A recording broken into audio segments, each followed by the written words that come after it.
죽어도 거실에 조아두지 마세요. 5월의 거실 속 가짜 꽃들이 집안의 진짜 복을 말라 죽게 만듭니다. 보살님들, 거사님들, 지금 부엌에서 씻고 계신 그릇, 거실 바닥을 닦던 걸레, 당장 모두 바닥에 내려놓으십시오. 밥을 안 치고 청소하는 것보다 지금 제 이야기를 듣는 것이 보살님들 남은 인생을 통째로 바꿀 천금 같은 시간이 될 것입니다. 제발 하던 일을 멈추시고 잠시 숨을 고르며 이 자리에 앉아 영상을 끝까지 지켜봐 주시길 간곡히 부탁드립니다. 이건 단순한 풍수 이야기가 아닙니다. 보살님 가정의 밥줄과 목숨줄이 달린 아주 중대하고 소름 돋는 경고를 전해드리고자 합니다. 제가 전국 방방곡곡을 돌며 수많은 보살님들의 사주팔자를 들여다보고 집안 풍수를 짚어보면서 참으로 가슴이 미어질 때가 한두 번이 아닙니다. 우리 보살님들, 평생을 도대체 어떻게 살아오셨습니까? 그저 내 남편, 내 자식 하나 잘 입히고 배불리 먹이겠다고 내 몸 아파도 병원 갈 돈이 아까워 파스 한 장으로 끙끙 앓으며 버티셨지요. 비가 오나 눈이 오나 가족들 뒷바라지 하느라 무릎이며 허리며 성한 곳이 하나도 없습니다. 밤마다 찾아오는 지독한 관절염 통증에 잠 못 이루며 캄캄한 방 안에서 홀로 눈물 훔치신 밤이 도대체 며칠이나 되십니까? 밥상머리에 앉아도 늘 그렇습니다. 갓 지은 따뜻한 밥, 윤기 나는 맛있는 고기 반찬, 가시 다 발라낸 생선살은 언제나 남편 입으로, 훌쩍 커버린 자식들 입으로 먼저 쏙쏙 넣어주시고, 보살님은 언제나 식다 못해 딱딱해진 찬밥에 김치 쪼가리 하나 얹어 부엌 한 구석에 서서 허겁지겁 기니를 때우셨습니다. 그렇게 뼈가 으스러지도록 헌신하고 내 모든 것을 내어주며 살아온 대가가 과연 무엇입니까?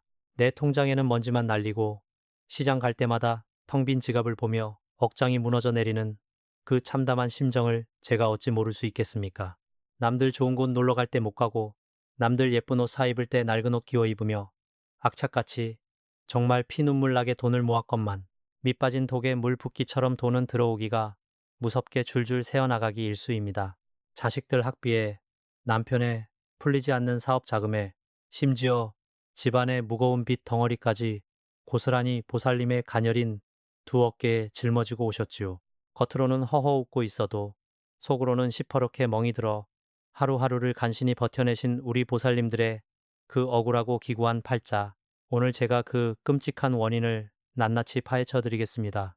그런데 보살님, 그 피땀 흘려 쌓아 올린 공덕과 집안의 소중한 복이 바로 지금 이 순간에도 소리 없이 바싹바싹 말라 죽어가고 있다면 믿으시겠습니까? 보살님이 전생에 지은 업보가 많아서도 아니고 조상님이 돌보지 않으셔서도 아닙니다. 바로 보살님의 거실, 그 집안의 심장부 한가운데 떡하니 자리 잡고 있는 끔찍한 흉물 때문입니다. 아무것도 모른 채 그저 눈에 예뻐 보인다는 이유만으로, 물을 주지 않아도 시들지 않는다는 이유만으로 집에 들여놓은 그 물건이 보살님 집안으로 들어올 대운대운의 목줄을 철저하게 조이고 있었습니다. 죽어도 거실에 조화, 즉 가짜 꽃은 두지 마십시오. 특히나 만물이 소생하고 태양의 양기가 폭발하는 이 축복받은 5월에 거실 한복판에 조화를 두는 것은 내 손으로 내 집안의 무덤을 파는 것과 똑같은 짓입니다. 생명력이라고는 단 한 방울도 존재하지 않는 그 가짜 꽃들이 5월에 맑고 강한 기운을 모조리 빨아들여 음산한 음기, 임해로 둔갑시키고 있습니다. 겉보기엔 화려하게 포장된 그 가짜 꽃송이 하나하나가 사실은 집안의 진짜 복과 재물을 야금야금 갉아먹는 무서운 독버섯인 것입니다. 풍수지리학적으로 조화는 죽은 기운, 즉 사기, 습의를 뿜어내는 매개체입니다. 거실에 죽은 꽃이 피어 있다는 것은 영적으로 무엇을 의미할까요? 바로 지독하고 끈질긴 가난 귀신을 우리 집 안방으로 정중히 초대하는 꼴입니다. 집안을 지켜주시는 터주신께서 5월의 맑은 복을 한아름 안고 대문을 넘어오시다가도 거실에 또아리를 틀고 있는 조화의 끔찍한 음기를 보고는 기겁을 하며 발길을 돌려버리십니다. 결국 돈줄은 꽉 막혀버리고 멀쩡하던 가족들은 병마에 시달리며 온갖 우환이 끊이지 않게 되는 것입니다. 지금 당장 조화를 쓰레기통에 내다 버리고 싶으시겠지만 잠깐 멈추십시오. 잘못 버리면 그 가난 귀신이 끝까지 들러붙습니다. 조화를 끊어내고 막힌 대운을 다시 뚫어버릴 무서운 비방이 따로 있으니 제 말을 끝까지 귀 기울여 들으셔야만 합니다. 보살님들, 5월이 도대체 어떤 달입니까? 만물이 기나긴 겨울잠에서 깨어나 폭발적인 생명력을 뿜어내고 우주의 맑고 강렬한 양기, 영해가 우리네 삶의 터전으로 쏟아져 내리는 축복의 시기입니다. 들판에 이름 모를 들풀조차 하늘의 기운을 받아 푸르게 솟아오르고 메말랐던 나뭇가지마다 생기, 성애가 돌아 화려한 꽃을 피워내는 때입니다. 풍수지리에서는 이 5월을 한 해의 금전운과 대운 다운의 방향을 결정짓는 가장 중요한 기운의 교차점으로 봅니다. 하늘과 땅에 좋은 기운이 문을 열고 집집마다 찾아들어 묵은 애군을 씻어내고 새로운 재물복을 채워주는 절호의 기회인 것입니다. 그런데 이토록 생명력이 넘쳐나는 5월에 집안의 심장부인 것을 한가운데에 조화를 둔다는 것은 도대체 어떤 의미일까요? 그것은 스스로 하늘이 내리는 축복을 걷어차고 내 집안을 어둡고 차가운 무덤으로 만드는 것과 다름없는 무서운 행위입니다. 거실은 풍수지리학적으로 집안의 명운을 결정짓는 가장 핵심적인 공간입니다. 현관을 통해 들어온 모든 기운이 거실로 모여 소용돌이치다가 안방으로, 주방으로, 자식들 방으로 고스란히 퍼져나가는 기운의 정거장이자 집안의 중심축입니다. 이 중심축이 맑고 따뜻해야 가족들이 밖에서 벌어온 돈이 흩어지지 않고 가족들의 건강이 쇠약해지지 않는 법입니다. 하지만 조화는 어떻습니까? 겉보기에는 화려한 색깔을 띠고 잎사귀 하나 흐트러짐 없이 완벽해 보일지 모릅니다. 물을 주지 않아도 햇빛을 보지 않아도 시들지 않으니 관리하기 편하다며 우리 보살님들 댁에 하나씩은 꼭 두셨을 겁니다. 그러나 영적인 관점에서 풍수의 눈으로 바라볼 때 조화는 철저하게 죽은 물건입니다. 뿌리를 내려 땅의 기운을 흡수하지도 못하고 숨을 쉬어 하늘의 기운을 뿜어내지도 못합니다. 생로병사의 순리가 철저히 끊어진 물건, 생명력이 단 한 방울도 존재하지 않는 가짜, 그것이 바로 조화입니다. 죽은 물건에서는 필연적으로 사기, 스의와 음기, 임해가 뿜어져 나오기 마련입니다. 이 죽은 기운이 5월의 강렬한 양기와 만나면 충돌을 일으키는 것이 아니라 오히려 맑은 양기를 블랙홀처럼 모조리 빨아들여 오염시켜버립니다. 밖에서 아무리 좋은 재물운이 집 안으로 들어오려 해도 거실 한복판에서 시뻘겋게 입을 벌리고 있는 조화의 흉악한 음기가 그 좋은 대운을 썩은 물처럼 부패하게 만드는 것입니다.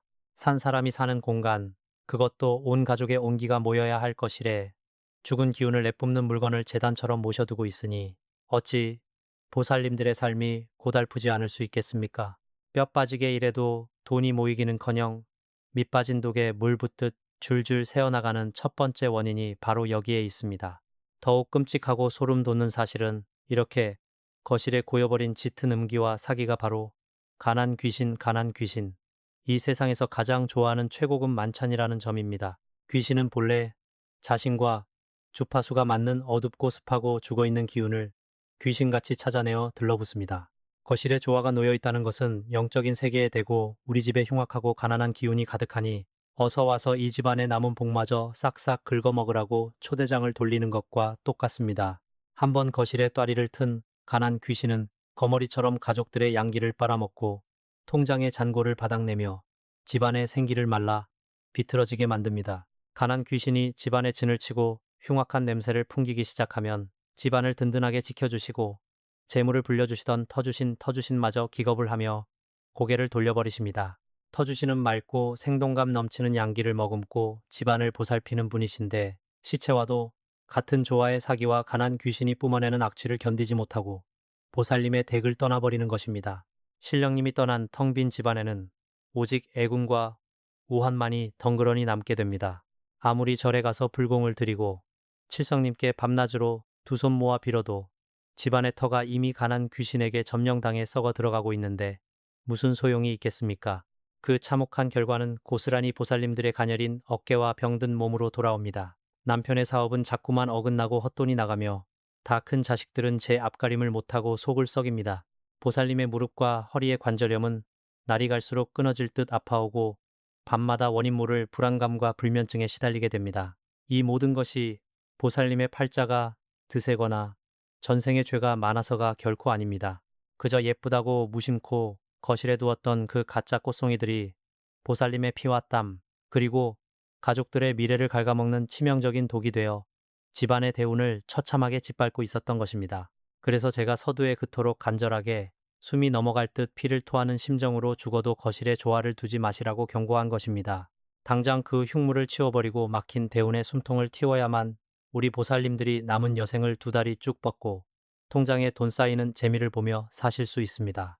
하지만 명심하십시오. 가난 귀신이 단단히 깃든 이 조화를 그저 쓰레기 봉투에 휙 던져버린다고 끝나는 것이 아닙니다. 잘못 버렸다가는 노한 가난 귀신이 보살님의 몸에 직접 흉액을 꽂아버릴 수도 있습니다. 이를 안전하게 끊어내고 터주신을 다시 모셔오는 무서운 비방이 따로 있으니 이어지는 다음 이야기를 단 한 글자도 놓치지 말고 가슴에 새기셔야 합니다. 보살님들, 백문이 불여일견이라고 하였습니다. 제가 아무리 목이 터져라 조화의 무서움을 말씀드려도 그것이 우리 삶을 어떻게 파괴하는지 피부로 와닿지 않으실 수도 있습니다. 그래서 오늘은 제가 직접 겪고 눈물로 지켜본 부산에 사시는 65살 김보살님의 기구하고도 가슴 벅찬 실화를 하나 들려드리고자 합니다. 이 이야기는 남의 이야기가 아닙니다. 바로 이 영상을 보고 계신 보살님 자신의 이야기일 수도 있고 보살님의 앞날을 구원할 한 줄기 빛이 될 수도 있으니 두 귀를 활짝 열고 들어주시길 바랍니다. 김보살님은 평생을 자갈치 시장 한 구석에서 생선 대가리를 치며 억척스럽게 살아오신 분이셨습니다. 손톱 밑에 생선 피가 마를 날이 없었고 한겨울 칼바람에도 얇은 스웨터 하나로 버티며 가족들을 위해 헌신하셨지요. 하지만 보살님의 희생에도 불구하고 집안의 형편은 나아지기는커녕 깊은 수렁으로 빠져들고 있었습니다. 평생 성실하게 일하던 남편은 믿었던 지인에게 사기를 당해 큰 빚을 지고 알아누웠고 집에는 매일같이 빚쟁이들의 독촉 전화가 빗발쳤습니다. 보살님의 억장이 무너져 내리는 참담한 하루하루가 끝도 없이 이어지고 있었습니다. 더욱 보살님의 가슴을 찢어지게 만든 것은 다 큰아들이었습니다. 40이 다 된 아들은 연이은 취업 실패로 깊은 우울증에 빠져 방문을 걸어 잠근 채 바깥 출입을 끊은 지 오래였습니다. 어미로서 그 모습을 지켜보는 심정이 오죽했겠습니까? 게다가 평생 고된 노동으로 망가진 보살님의 무릎 관절염은 악화될 대로 악화되어 밤마다 뼈를 깎는 듯한 고통의 눈물로 베개싯을 적시는 날들이 부지기수였습니다. 도대체 전생에 무슨 죄를 지었기에 이토록 모진 풍파가 끊이지 않는 것인지 보살님은 하늘을 원망하며 하루하루를 지옥처럼 버텨내고 계셨습니다. 그러던 어느 날 지푸라기라도 잡는 심정으로 저를 찾아오신 김보살님의 눈물 어린 호소에 저는 만사를 제쳐두고 부산으로 내려갔습니다. 무거운 발걸음으로 보살님의 집 현관문을 열고 들어서는 순간 저는 등골이 오싹해지는 것을 느꼈습니다. 밖은 화창한 봄날이건만 집안은 마치 한겨울 냉동고처럼 싸늘하고 음습한 사기, 스이가 가득 차 있었기 때문입니다. 그리고 제 시선이 거실 한가운데에 머무는 순간 저는 경악을 금치 못하고 그 자리에 우뚝 서고 말았습니다. 거실 탁자 위에는 좋기 사람 허리통만한 화려하고 거대한 조화 화분이 버젓이 자리 잡고 있었던 것입니다. 제가 떨리는 목소리로 저 흉물이 도대체 언제부터 저기 있었느냐고 묻자 보살님은 3년 전 지인에게 선물 받은 것이라고 대답하셨습니다. 생화는 비싸서 엄두도 못 내는데 저 가짜 꽃은 시들지도 않고 늘 거실을 환하게 밝혀주는 것 같아 애지중지하며 매일 먼지까지 닦아주었다는 것입니다. 보살님들 소름 돋지 않으십니까? 남편이 사기를 당하고 아들이 은둔형 외톨이가 되고 보살님의 관절염이 급격히 악화되어 집안이 풍비박산나기 시작한 시점이 정확히 3년 전, 바로 저 저주받은 조화가 거실에 들어온 순간과 일치했던 것입니다. 가난 귀신은 화려한 색깔로 위장한 그 가짜 꽃송이들을 안식처 삼아 거실에 단단히 또리를 틀고 있었습니다. 보살님이 밖에서 피땀 흘려 벌어온 돈의 기운을 조화의 음기가 모조리 썩은 물로 만들어버렸고 집안의 생기를 돌게 해야 할 터주신마저 그 지독한 악취를 견디지 못하고 집을 떠나버리신 상태였습니다. 저는 엉엉 우시는 보살님을 붙잡고 단호하게 말씀드렸습니다. 당장 저 가난 귀신이 깃든 물건을 치워버리지 않으면 이 집안은 결국 돌이킬 수 없는 파국을 맞이할 것이라고 말입니다. 보살님은 제 말을 듣고 그제야 자신이 얼마나 무서운 짓을 저질렀는지 깨닫고 가슴을 치며 통곡하셨습니다. 하지만 저는 그 흉물을 그냥 쓰레기통에 내다버리라고 하지 않았습니다. 3년이나 묵은 흉악한 가난 귀신을 떼어내기 위해서는 아주 강력하고 특별한 비방이 필요했기 때문입니다. 저는 보살님께 낡은 신문지와 굵은 소금, 그리고 붉은 팥을 준비하게 하여 귀신이 다시는 얼씬도 못하도록 철저하게 봉인하는 비방을 일러드렸습니다. 보살님은 절박한 심정으로 제가 일러준 비방의 절차를 단 한치의 오차도 없이 눈물을 흘리며 정성스럽게 치러내셨습니다. 막혔던 대운의 숨통을 다시 뚫기 위해 10원짜리 동전으로 터주신을 다시 모시는 의식까지 완벽하게 마쳤습니다. 그리고 정확히 3개월 뒤 기적 같은 일이 일어났습니다. 언제 쓰러질지 모른다던 남편의 낡은 공장에 갑자기 큰 거래처의 주문이 밀려들기 시작하더니 밀린 빚을 한 번에 청산할 수 있는 길이 열렸습니다. 무엇보다 놀라운 것은 방문을 굳게 닫고 있던 40대 아들이 제 발로 걸어 나와 취업 준비를 다시 시작했고 번듯한 중견기업에 당당히 합격하여 첫 월급으로 보살님께 빨간 내복을 사다 드렸다는 것입니다. 보살님의 짓누르던 관절염 통증마저 거짓말처럼 가라앉아 이제는 동네 뒷산까지 가볍게 산책을 다니실 정도가 되었습니다. 이것이 바로 죽은 기운을 걷어내고 대운을 다시 흐르게 했을 때 찾아오는 기적입니다. 이제 우리 보살님들 차례입니다. 당장 거실에 가난 귀신을 몰아낼 그 무서운 비방을 제가 낱낱이 공개할 테니 다음 이야기에 모든 정신을 집중해 주십시오. 보살님들, 이제 그 무서운 조화를 어떻게 집 밖으로 내쫓아야 하는지, 그리고 꽉 막혀버린 대운의 물꼬를 어떻게 다시 터야 하는지, 그 신비하고도 강력한 비방을 하나하나 짚어드리겠습니다. 거실에 도사리고 있는 가난 귀신은 끈질기기가 이루 말할 수 없습니다. 단순히 조화를 쓰레기통에 휙 던져버린다고 해서 그 악독한 기운이 단번에 사라지는 것이 절대 아닙니다. 오히려 갑자기 보금자리를 잃은 가난 귀신이 크게 노하여 보살님의 몸이나 가족들의 앞길에 더 큰 해코지를 할 수 있습니다. 그렇기 때문에 이 귀신을 완벽하게 결박하여 영원히 쫓아내고 그 빈자리에 맑은 재물운을 채워넣는 정교한 의식이 반드시 필요합니다. 가장 먼저 준비하셔야 할 것은 집안에 굴러다니는 낡은 신문지입니다. 왜 하필 신문지일까요? 종이는 나무에서 온 것이고 특히 글씨가 빼곡하게 인쇄된 낡은 신문지는 세상의 온갖 양기와 음기를 모두 흡수하며 말라붙은 강력한 흡수체입니다. 보살님의 거실에 있던 조화를 절대 맨손으로 오래 쥐고 계시지 마시고 낡은 신문지 여러 장을 넓게 펼친 후 그 위에 조화를 살포시 올려놓으십시오. 그리고 신문지로 조화를 겹겹이 아주 빈틈없이 둘러싸서 포장하셔야 합니다. 이는 가난 귀신이 밖을 보지 못하게 눈을 가리고 다시는 보살님의 집으로 돌아오는 길을 찾지 못하게 방향 감각을 상실하게 만드는 아주 중요한 첫 번째 결박 작업입니다. 신문지로 조화를 꼼꼼하게 싸셨다면 그 다음으로 필요한 것은 바로 바다의 전기를 듬뿍 머금은 굵은 소금입니다. 예로부터 우리 조상님들은 상가에 다녀오거나 집안에 흉흉한 일이 있을 때면 어김없이 굵은 소금을 뿌려 애군을 타파하셨습니다. 소금은 부패를 막고 사기, 세일을 불태워버리는 가장 순수하고 강력한 양기의 결정체입니다. 신문지로 싼 조화 뭉치를 풀지 마시고 그 포장된 뭉치 안쪽으로 굵은 소금 한 줌을 팍팍 뿌려 넣으십시오. 이때 소금이 간한 귀신의 남은 음기마저 모조리 태워버린다는 마음가짐으로 단호하고 강한 염원을 담아 뿌리셔야만 그 효험이 극대화됩니다. 소금을 뿌리셨다면 마지막 활용점정으로 붉은 팥 3알이 필요합니다. 팥의 붉은색은 귀신들이 가장 두려워하고 혐오하는 태양의 색, 즉 극한의 양기, 양해를 상징합니다. 수많은 잡기 중에서도 끈질기기로 소문난 가난 귀신의 숨통을 완전히 끊어놓기 위해서는 이 붉은 팥의 기운이 절대적으로 필요합니다. 나미, 텐, 지, 디, 인, 옌, 산차일러, 상자하능예, 세라예료, 소롱롱로, 소콩얼시엔상자의 캉터상자요. 소금으로 몸을 태우고 파트로 영혼을 부숴버린 가난 귀신은 이제 2번 다시 보살님 곁을 맴돌지 못하고 혼비백산하여 영원히 도망치게 될 것입니다. 이렇게 신문지, 소금, 파트로 완벽하게 봉인한 조화 뭉치는 절대 집안의 쓰레기통에 하루라도 묵혀두어서는 안 됩니다. 해가 지기 전 양기가 아직 남아있을 때 지체 없이 집 밖으로 가지고 나가 종량제 봉투에 담아 버리시거나 분리수거장에 내다 버리십시오.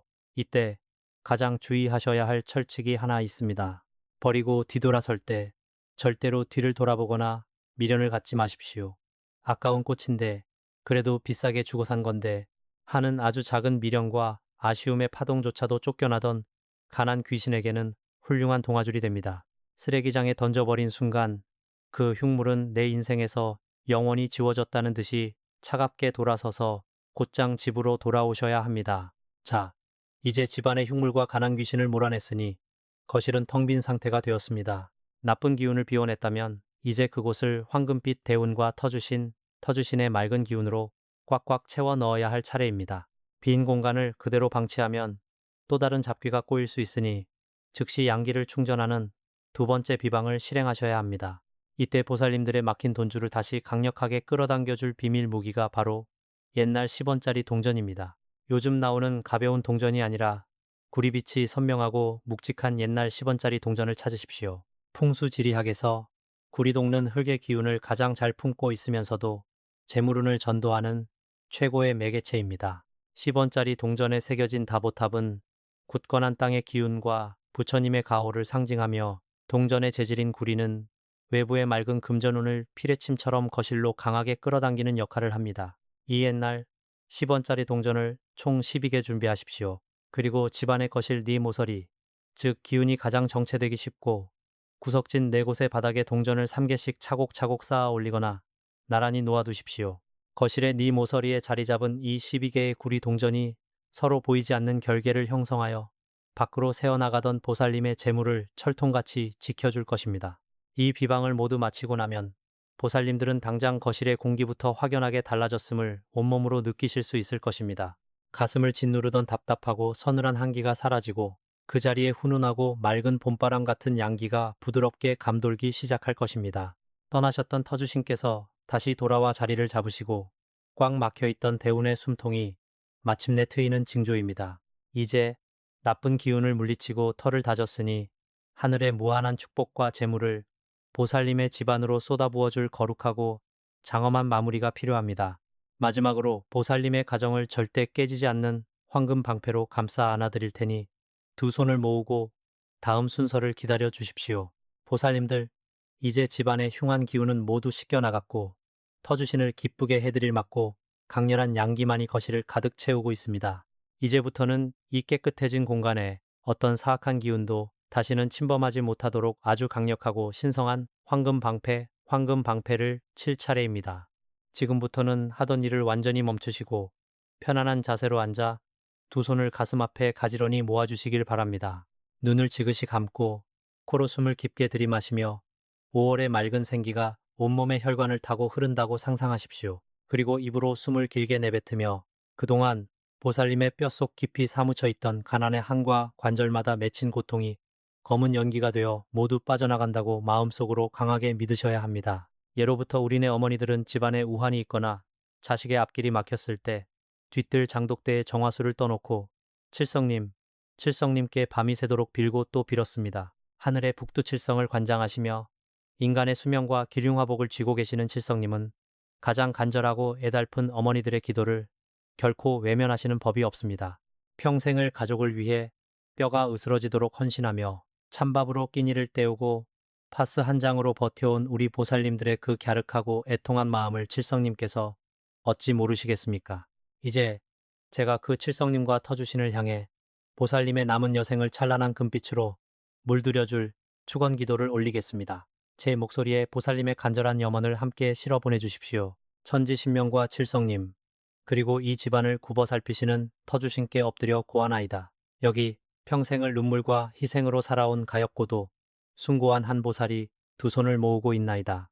남편과 자식을 위해 자신의 뼈와 살을 내어주고 텅 빈 지갑과 병든 몸만 남은 이 불쌍한 중생을 가여이 여겨 주시옵소서. 무지하여 거실에 사기 스티를 품은 조화를 들여놓아 가난 귀신을 부른 죄 이제 소금으로 씻어내고 파트로 부수어 천리 밖으로 쫓아내었나이다. 부디 노여움을 푸시고 이 맑아진 터에 다시금 강림하시어 이 집안의 기운을 다스려 주시옵소서. 보살의 구분 등과 쑤시는 관절마다 하늘의 따뜻한 빛을 내려주시어 온갖 병마가 눈 녹듯 사라지게 하옵소서. 이제 구리 동전으로 하늘과 땅의 기운을 이었으니 사방팔방에서 맑고 거대한 재물운이 폭포수처럼 쏟아져 들어오게 하옵소서. 흩어졌던 금전이 거실로 모여들어 산더미처럼 쌓이게 하시고 남편의 꽉 막힌 앞길에 탄탄대로를 열어주시며 자식들의 어두운 이마에 지혜와 성공의 빛을 비추어 주시옵소서. 이 집안의 내 기둥과 거실의 내 모서리에 신성하고 찬란한 황금 방패를 빈틈없이 둘러주시어 앞으로는 그 어떤 악귀나 애군도 지독한 가난 귀신도 감히 범접하지 못하도록 철통같이 지켜 주시옵소서. 보살의 남은 생에는 마르지 않는 재물의 풍요로움 속에서 근심 걱정 없이 평안하고 건강하게만 살아가도록 무량대복을 내려주시옵소서. 보살님들, 이제 안심하십시오. 보살님의 거실에는 지금 세상 그 무엇도 뚫지 못할 견고한 황금 방패가 세워졌습니다. 이제 칠성님과 터주신께서 보살님의 두 어깨를 따뜻하게 감싸 안으시며 그동안 참으로 고생 많았다고, 이제는 두 다리 쭉 뻗고 웃으며 살 일만 남았다고 다독여주고 계십니다. 텅 빈 지갑을 보며 한숨 짓던 날들도, 밤마다 무릎이 쑤셔 남몰래 눈물 훔치던 밤들도 이제는 모두 지나간 과거일 뿐입니다.